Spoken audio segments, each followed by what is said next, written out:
4:17 local time, in the Strait of Hormuz.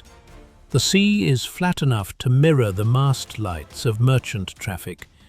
Visibility is just over 8 miles, and the carrier strike group is moving east in routine transit formation at 18 knots.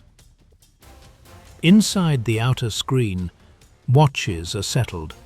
Flight deck crews are in normal rotation, and the sonar room aboard the starboard escort is listening to the usual clutter of screws, biologics, and shoreline reverberation. Then one narrow-band line appears where there should be none, faint at first, bearing 086, low in the water, moving too deliberately to belong to the traffic lanes. No one raises their voice. The operator marks the line, lets it build for another 4 seconds, and calls it up to combat. The contact is weak, almost buried under the acoustic wash of 3 commercial tankers crossing north of the formation, but it holds the same bearing just long enough to matter. The first label is conservative: possible subsurface, not trackable, monitor only. The strike group is in Condition 3, routine wartime cruising posture for a constrained water transit. And that matters because Hormuz is never truly routine. The carrier sits in the center of the screen, a large, predictable acoustic object in a narrow sea room. Ahead, one destroyer holds the lead sector. Astern, another keeps the rear gate. Off the carrier's port quarter, the cruiser watches air and surface picture, while its own sonar contributes to the underwater net. Beyond all of them, helicopters are available, but not yet airborne in full anti-submarine posture. At 4:19, the same bearing shifts by less than 2 degrees, and the line sharpens. A second operator sees harmonics underneath the original tone. That changes the conversation. Merchant propellers smear across the band. This one does not. This one is measured. Battery quiet, low shaft rate, intermittent machinery bleed-through. The system begins cross-referencing signatures. Nothing firm, nothing that reaches weapons release. But the shape of the sound is wrong for a dhow, wrong for a tug, and wrong for a ship that wants to be heard. The tactical picture sharpens when the aft escort reports its own transient 2 minutes later. Different bearing, different geometry. Bearing 031 from the stern screen, range uncertain, contact speed estimated 5 knots. That makes 2 possible subsurface contacts on opposite sides of the group, both inside the outer passive envelope, both moving slow enough to hide in the water and fast enough to maneuver for angle. At 4:22, the officer of the deck aboard the carrier receives the first quiet advisory from the screen commander. Subsurface ambiguity. No maneuver change recommended. Increase acoustic discipline. Maintain course and speed. Maintain course. Log it. The Strait of Hormuz is one of the hardest places on Earth to sort undersea truth from undersea noise. Water depth is limited. Bottom reflections bounce back into the arrays. Shoreline traffic from Bandar Abbas and Keshem feeds the clutter. Every tanker in the shipping lane throws a wall of mechanical noise into the water column. That is exactly why diesel-electric boats like to work here. In a blue water ocean, a carrier group can build distance and geometry. In Hormuz, geometry builds itself around you. At 4:24, The lead destroyer gains the first usable track segment. Bearing 084. Estimated range just under 6 nautical miles. Speed 4 knots. Intermittent depth changes between 90 and 130 feet. The contact is not running. It is pacing. In the Combat Information Center, classification moves from possible to probable submarine contact. That single word changes posture across the formation. The ASW Watch Supervisor requests modified screening intervals. The helicopter detachment is told to man aircraft. Sonobuoy loadouts are confirmed. Torpedo countermeasure systems go from passive readiness to ready standby. No alarm sounds through the ship. There is no dramatic announcement. On a warship, escalation begins with checklists. At 4:26, the third anomaly arrives. The cruiser on the port side reports a short transient at bearing 297 relative, almost masked by a southbound container ship cutting across the outer arc of the formation. It is not enough for immediate prosecution, but it is enough to establish a pattern. One contact ahead and to starboard, one aft and north, one portside intermittent closer to the shipping lane. 3 separate sectors, 3 different angles. That is when the screen commander stops thinking in terms of coincidence. 3 submarines in narrow water do not need to be fast. They need only to be placed well. One can sit ahead and force a decision point. One can hold the wake and wait for the carrier to commit. One can use commercial traffic as acoustic cover and close from the flank. The geometry is primitive, but effective. If the pattern is real, the carrier is not being shadowed. It is being framed. At 4:28, the strike group quietly shifts from transit to guarded transit. One MH-60R spins on deck. A second airframe is moved into immediate alert posture. The destroyers widen slightly, trading visual neatness for underwater coverage. The carrier increases to 20 knots, enough to adjust timing, not enough to telegraph fear. The first helicopter lifts at 4:31 and turns north of the formation at 150 feet, rotor wash flattening the wake beneath it. Its mission is not to attack, not yet. It is there to build a better picture. Sonobuoys begin dropping in a shallow arc across the projected path of the strongest contact, each splash point giving the strike group another ear in the water. Inside the sonar room, the language remains controlled. Contact 1, bearing 081, now classifying probable diesel-electric. Contact 2, bearing 338 from the aft escort, still intermittent but holding the same speed band. Contact 3, likely small hull, low confidence, using surface noise for concealment. No one needs to say the word Iran. Everyone already knows where they are. At 4:34, the first active step is taken.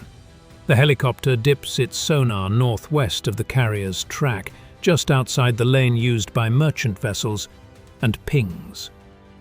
The reply comes back thin, then stronger on the second pulse. Metallic, solid, moving. Range 4,000 yards from the dip point, depth just over 100 feet. That is enough to firm the first track. Now the tactical overlay begins to reveal intent. Contact 1 is not crossing the formation. It is bending inward. Contact 2 is staying behind the carrier's wake axis, close enough to threaten the stern quarter if the group turns hard north. Contact 3 remains ghost-like, but its short appearances all occur near a single tanker moving east at 14 knots. The implication is immediate. One hull is screening, one is positioning, one is hiding. At 4:36, warnings begin in the only language available underwater. The lead destroyer shifts to active search for 3 controlled sweeps, enough to tell any submerged commander that he has been found without fully breaking the water into chaos. The helicopter drops a second buoy string and repositions. On bridge-to-bridge frequencies, US escorts issue navigational advisories to nearby surface traffic, widening lanes around the formation. There is no direct answer from the subsurface picture. There never is. Set condition 3 modified ASW throughout the screen. Ordnance safeties are checked. Weapons crews stand by. Air defense remains alert because in Hormuz, underwater pressure can quickly become surface or air distraction. At 4:39, contact 1 changes speed. 4 knots becomes 7. 7 becomes 9. The bearing drift tightens. It is no longer pacing. It is maneuvering for angle. That matters more than range. A submarine does not need to close directly on a carrier to become dangerous. It needs to place itself where a shot can turn into a tracking problem. The strongest torpedo attacks in constricted water are not fired from dead ahead. They are fired from sectors where the target's next turn is obvious. The carrier receives the recommendation it has been expecting. Alter course 5 degrees south, increase to 22 knots. Keep the turn small enough not to rupture the merchant picture, large enough to deny a clean firing line from the starboard bow. The order is executed without spectacle. The wake lengthens. The formation stretches. The underwater problem changes shape again. At 4:41, the aft escort reports contact to increasing from 5 knots to 12. That is the first clear sign of coordinated behavior. 2 different contacts, 2 different sectors, both maneuvering within 90 seconds of each other. Whatever this is, it is no longer passive observation. Classification upgrades again. Probable hostile intent.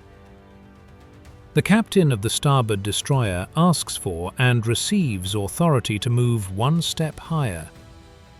Set condition 1 ASW on the screen units only, not across the entire strike group.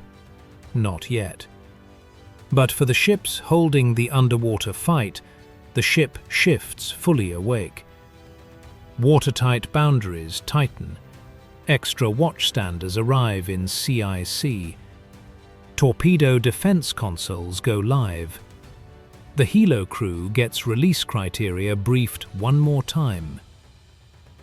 At 4:43, the second MH-60R launches and takes the southern sector.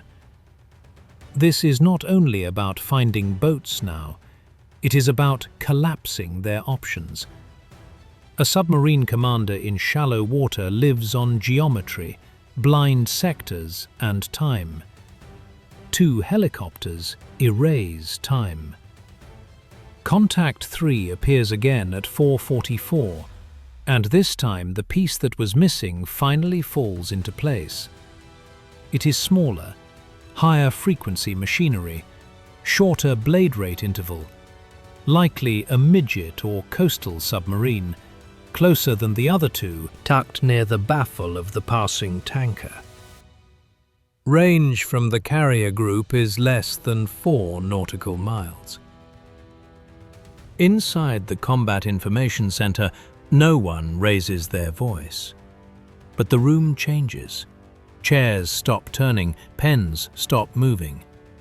Every eye comes onto the same track. 3 submarines. Confirmed enough for action. 1 larger diesel-electric boat ahead on the northern side of the transit lane. 1 trailing contact astern, deeper and more cautious. One small hull, using merchant traffic for acoustic masking on the port approach. The geometry is clean now. It is a bracket. The carrier sits inside it. At 4:46, the screen commander requests permission for preemptive aggressive localization. Permission is granted. Not to fire, to force clarity. The helicopters begin a deliberate sonobuoy ladder, north to south, cutting the strait into listening cells. The lead destroyer angles farther outboard and drives active sonar in measured pulses. The aft escort does the opposite, staying quiet long enough to keep the rear contact passive-tracked. The cruiser holds the air picture and surface lanes clear, because if any patrol boats or drones appear now, they are part of the same chessboard.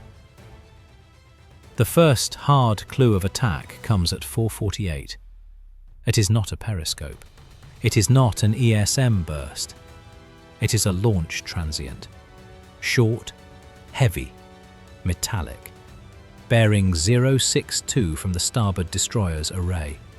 Range estimated 7,200 yards from contact one's last known position. Followed 3 seconds later by a new fast mover in the water. Possible weapon in the water goes to net. Then again, firmer from a second console. Weapon in the water, bearing 060, speed high, inbound. The carrier does not wait for a perfect solution. In constrained water, perfect solutions arrive after impacts. The bridge orders a hard but controlled starboard coaming turn, enough to foul an initial torpedo lead without driving the ship toward commercial traffic. Speed comes up again. The escorts begin countermeasure deployment. At 4:49, the torpedo track stabilizes. Initial estimate, 40+ knots. Straight run for 10 seconds. Then a bend toward the carrier's projected wake. That makes the intent unmistakable.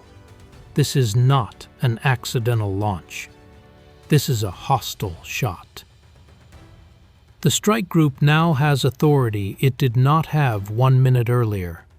Acoustic decoys go into the water. The starboard escort streams its Nixie and turns to place noise between the weapon and the carrier's most vulnerable quarter. The northern helicopter snaps to the launch datum and drops immediately into active prosecution. The aft escort pushes speed to 28 knots to close the firing boat's escape lane from behind. In the CIC, the calm procedural voice that has governed the entire transit does not change, but the words do. Hostile act confirmed. Engage firing platform. The first torpedo run is ugly, because Hormuz makes everything ugly. Bottom bounce creates false angles. Merchant propellers smear the receiver picture. The weapon briefly disappears behind reverberation, then reappears 16 degrees left of its prior line. Estimated time to danger is under 2 minutes. Range ladder updates start coming every few seconds. 6,000 yards, 5,500, 5,000. The carrier's wake tightens as the turn builds. The escorts hold just enough offset to avoid becoming the torpedo's easiest target. No one wants to be in a surface ship when a heavyweight torpedo decides the louder object is good enough. At 4:50, the northern helo gets a firm active return on contact 1. Large hull, slow turn to port. Depth increasing from 120 to 160 feet. That usually means one thing. The submarine has fired and is trying to slide beneath the layer, such as it is in this water, to break contact and reposition. The helicopter does not waste time. A lightweight torpedo is prepared on a short drop profile, but not yet released. Confirmation is still being tightened. The destroyer's combat system wants 3 more seconds of correlated track before spending the weapon. The torpedo in the water closes again. 4,200 yards, 3,800, 3,200. Then the first defensive effect begins to show. The weapon's line wobbles. Not much, just enough to suggest that the countermeasures are forcing reacquisition. The starboard escort drives harder into the sector, active sonar punching through the clutter now. The carrier continues to cone the track, making the torpedo solve a moving problem instead of a fixed one. At 4:51, the weapon turns toward the decoy. The solution is not clean, but it is enough. The estimated impact line shifts 40 degrees off the carrier's stern and begins to open. A few seconds later, the tracking console loses confidence on direct carrier intercept. The first shot is no longer the immediate killer it was 30 seconds ago. And that is the moment the real twist arrives. The contact everyone thought was least dangerous, the small intermittent hull hiding near the tanker on the port side, suddenly resolves with brutal clarity. A second launch transient slams into the net from bearing 289. Much closer, much shorter time of flight. The midget contact has used the carrier's evasive turn to draw the group into its own attack sector. For half a minute, the first torpedo has been a problem. This second one is a trap. New weapon in the water, port side, close, very close. The estimated range is under 3,000 yards. Speed lower than the first at initial classification, then building. It is likely a smaller weapon, but in shallow, constrained water, smaller is still enough. Time to danger is now measured in seconds, not minutes. The defensive phase compresses into pure procedure. The carrier rolls the turn back to deny a perfect wake line. The port escort crosses inward, streaming countermeasures, despite the risk of crossing too near the carrier's track. The southern helicopter, already on that sector, dumps a rapid sonobuoy pair and goes active at once. The cruiser clears every surface contact possible from the immediate maneuver box. Inside the tactical spaces, the countdown becomes the only language that matters. 25 seconds to closest approach. 20. 18. The track is unstable because the water is shallow and the target environment is suddenly full of decoys, cavitation, merchant wake, and 2 large warships maneuvering hard in close formation. Unstable does not mean safe. It means no one trusts the next update. 15 seconds. Bearing 284. Range 2,000 yards. The weapon turns once, then overcorrects. The southern helicopter gets its first real return on the firing contact at the same moment. Small hull, shallow, trying to dive beneath a merchant noise wall that no longer exists because the tanker has been ordered clear and is opening south. The little submarine has fired from concealment, but the concealment is collapsing around it. 10 seconds.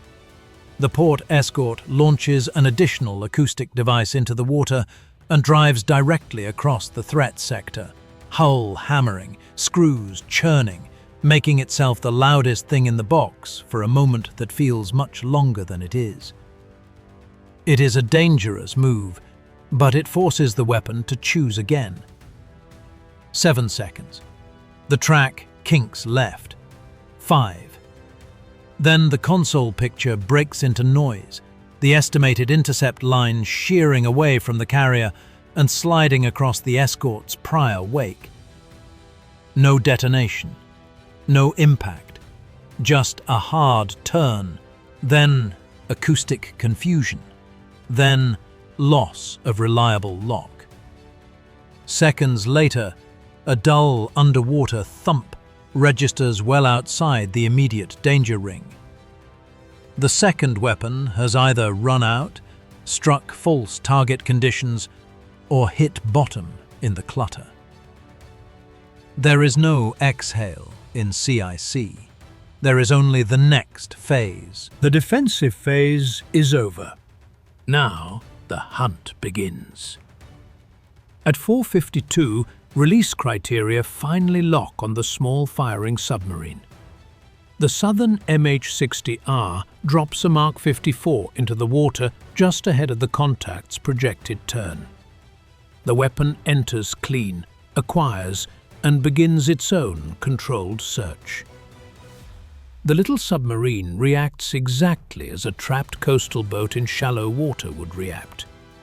It turns hard north, increases speed sharply, and in doing so gives away more of its signature than it had in the previous 20 minutes. The destroyer's operators seize it immediately. Bearing 292, speed 15 knots and rising, depth less than 100 feet, no longer hiding. Up north, the larger lead contact is still in play. The first torpedo attack has forced it to maneuver deeper and faster than it wants. That gives the northern helicopter the track quality it needs. A second Mark 54 is cleared and dropped on the large hull's escape basket, not where it is, but where it has to go if it wants to survive the active search. The aft contact, the third submarine in the formation, sees all of this and does something revealing. Instead of closing, it turns east and tries to break out toward the Iranian side of the channel. That tells the screen commander two things at once. First, the three-boat approach was coordinated. Second, the trailing submarine was either a backup shooter or a data relay platform, and it no longer likes the odds. At 4:54, the southern engagement produces the first hard tactical result. The small submarine's track becomes erratic.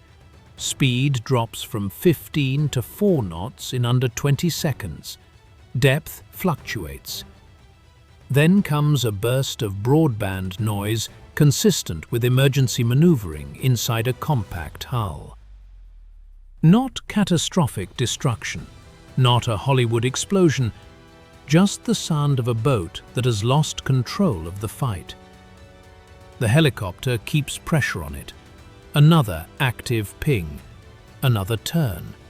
The contact rises, 40 feet, 30, 25. Inside the Combat Information Center, someone says what the picture already shows.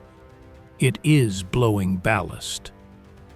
At 4:55, the first submarine breaks the surface northwest of the carrier's port bow, low and awkward in the water, dark hull glistening under dawn light that is only now beginning to build over the Iranian coast. Whether it has been damaged, shocked, or simply forced up to avoid a kill, the tactical meaning is the same. One shooter is out of the undersea fight. The nearest escort does not fire on the surfaced boat. It challenges, marks, films, and holds weapons on it while remaining outside collision range. In another kind of war, the ending here might be different. In this moment, control is worth more than spectacle. The northern fight is still active.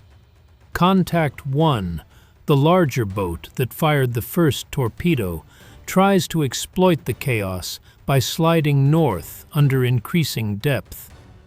But it has given away too much in the launch and the escape turn. The northern helicopter's torpedo drives it off its original line and forces a second violent maneuver.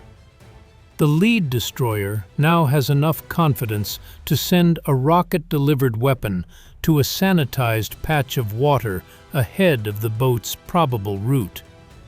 The launch is brief. The splash is distant. The effect is immediate. Contact 1 slows from 12 knots to 3, then to 2. The track loses coherence for 6 long seconds. When it returns, it is heading away from the carrier group, not toward it, depth fluctuating, likely trying to preserve the hull and break engagement rather than set up another shot. By 4:57, the third submarine, the aft contact, is still running east. The rear escort and a newly arrived P-8A relay from farther out in the Gulf of Oman take over the broad area picture, extending the net beyond the carrier's immediate screen.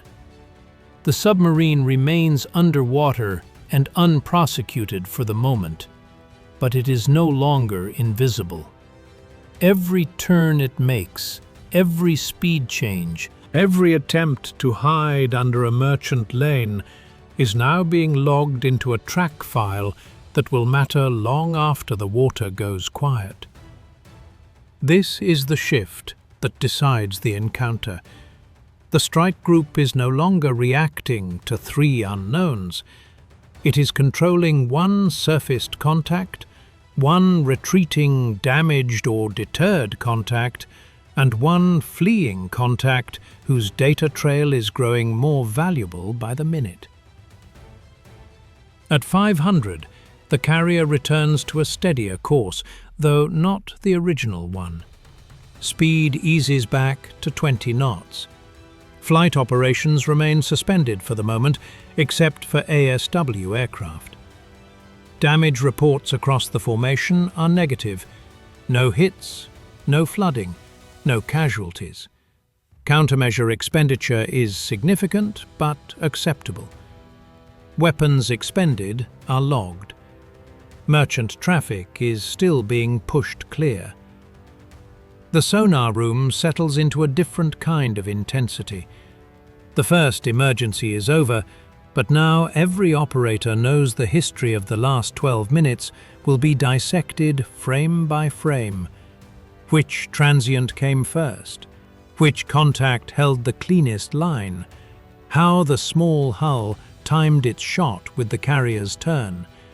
How the larger boat's attack may have been intended less to kill outright than to herd the formation into the second submarine's basket. That is the hidden brutality of coordinated undersea pressure in a strait. It does not need perfect weapons. It needs layered geometry.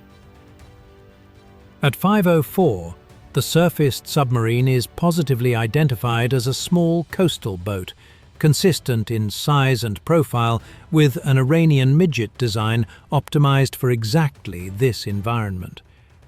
Its crew remains topside only briefly before complying with challenge maneuvers and holding position under escort observation. Cameras record everything. Antennas record everything. The boat's route, emissions, timing, and attack profile are now evidence. Farther north, Contact 1 is still submerged but withdrawing. The helicopter maintains pressure with periodic active dips rather than chasing for a dramatic finish. The goal is no longer destruction at all costs. The goal is to keep the submarine moving away, keep it noisy, and keep it from ever resetting on the carrier's track. At 5:08, the fleeing aft contact makes one last attempt to disappear.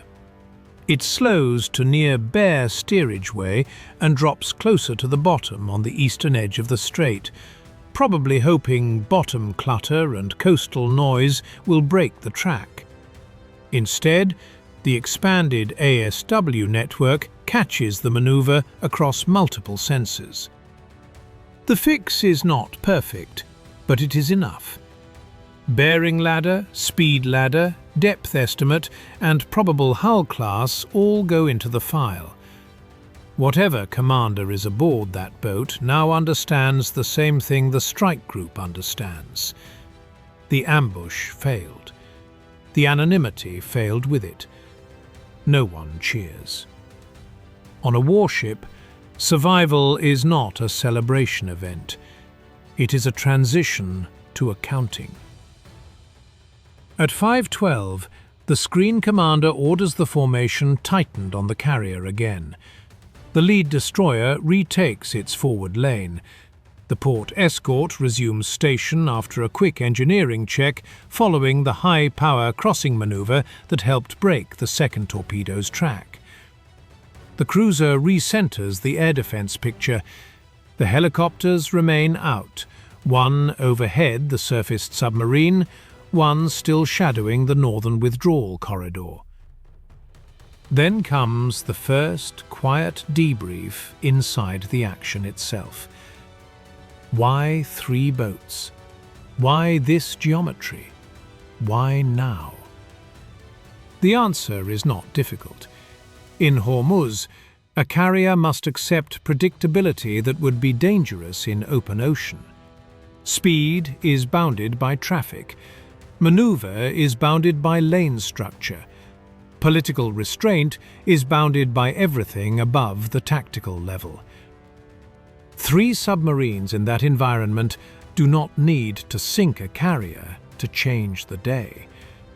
They need only force it into defensive maneuvers, create an intelligence win, or impose risk enough to claim they penetrated the screen.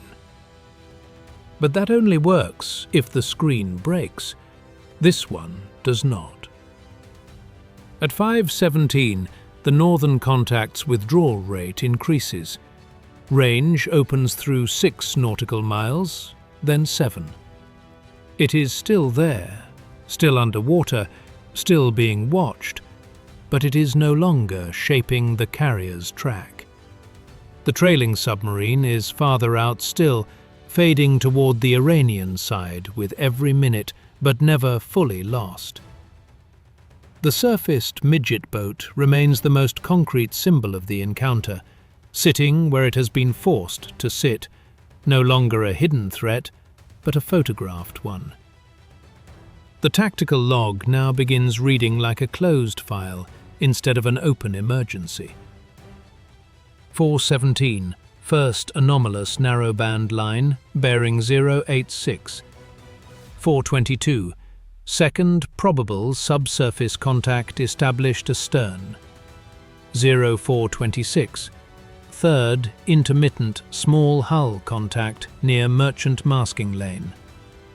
0448, first hostile launch transient. 0451, second hostile launch transient from concealed close sector contact. 455, small hostile submarine surfaced under pressure. The debrief will later attach coordinates, buoy patterns, track histories, and weapon employment details. For now, what matters is simpler. The carrier is still moving. The screen is still intact. And every submarine that entered the bracket has either been exposed, displaced, or driven out of firing geometry. At 5:23, the flight deck begins preparing to resume limited normal operations. Not because the sea has become safe, but because the tactical problem has been contained. One helicopter cycles fuel, another remains armed.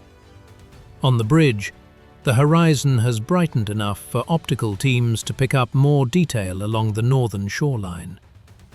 The water looks calm again, which is how dangerous water often looks immediately after it fails to kill you.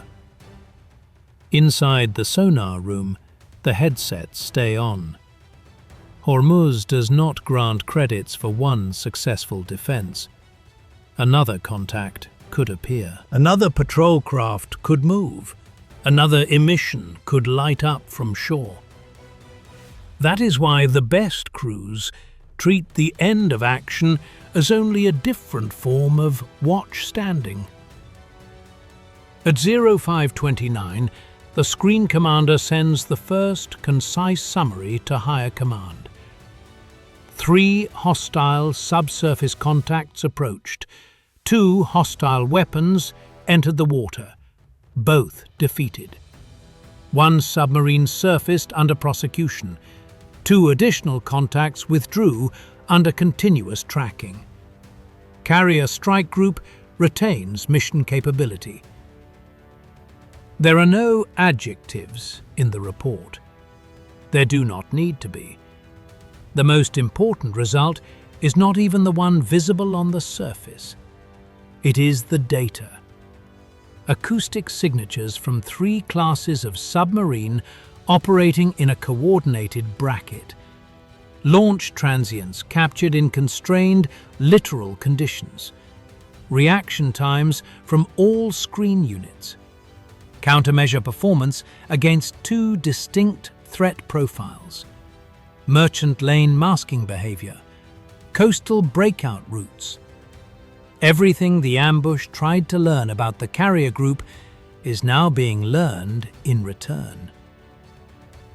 At 5:36, the surfaced submarine is handed off to closer monitoring by Allied and regional assets better positioned for the legal and political follow-on. The carrier group does not stop to circle trophies. Its purpose is transit and control, not theatre. The northern retreat contact is now beyond immediate engagement range. The eastern contact is still faint, but the track file is good enough that disappearing entirely will take it hours, not minutes. The ships settle into a harder silence than the one they had at 4:17. Before the anomaly, the silence was routine. Now it is earned. At 5:44, dawn fully reaches the water. Tankers resume more regular separations under traffic control. The destroyer that crossed the carrier's bow during the second torpedo run completes its engineering checks with no major limitations. Countermeasure launchers are reloaded as far as possible. Sonobuoy inventory is updated. Weapons officers start reconstructing the exact geometry of the 2 attacks on transparent overlays. One detail stands out immediately. The first torpedo likely never expected to finish the job alone. Its firing line was competent, but not ideal. Its real value was in forcing the carrier's combing turn and drawing the escorts into a noisier, tighter maneuver box. The second shot, from the concealed small boat, is the real kill attempt. That is why the timing is so close. That is why the midget sub stays hidden until the first weapon draws all attention north. It is a layered ambush, patient and local, designed by people who understand the strait. And it still fails because the US screen does not chase the first problem so hard that it goes blind to the second. At 5:52, the last firm update on the eastern withdrawal is logged. Bearing 074 from the rear screen, range increasing through 11 nautical miles, speed 6 knots, depth uncertain, but likely below 150 feet. Classification remains probable hostile submarine withdrawing toward Iranian territorial waters. Continuous but low confidence track maintained by distributed assets. At 5:57, the northern contact fades similarly, no longer a threat to the carrier's transit. The helicopters begin rotating off station one by one. The buoy field remains in the water, small, floating witnesses to a fight few civilians will ever see. The carrier itself never fires a shot. It does not need to. In a carrier strike group, survival is rarely a solo act. It is a network, behaving the way it was trained to behave. One ship hears first, another gains angle, another moves to block. Helicopters collapse ambiguity. Operators resist the temptation to guess when they can measure. Commanders resist the temptation to overreact when precision will do more. That is what keeps a large ship alive in a small sea. At 6:03 local time, east of Larak Island and west of the Gulf of Oman approaches, The encounter is entered into the operational log as a coordinated hostile subsurface action against a U.S. carrier strike group during transit of the Strait of Hormuz. 2 inbound torpedo tracks are recorded. No damage to U.S. vessels. 1 hostile submarine forced to surface. 2 hostile submarines displaced and tracked in withdrawal. Formation restored. Mission continues. The water ahead looks ordinary again. But the record now carried out of Hormuz is not ordinary at all.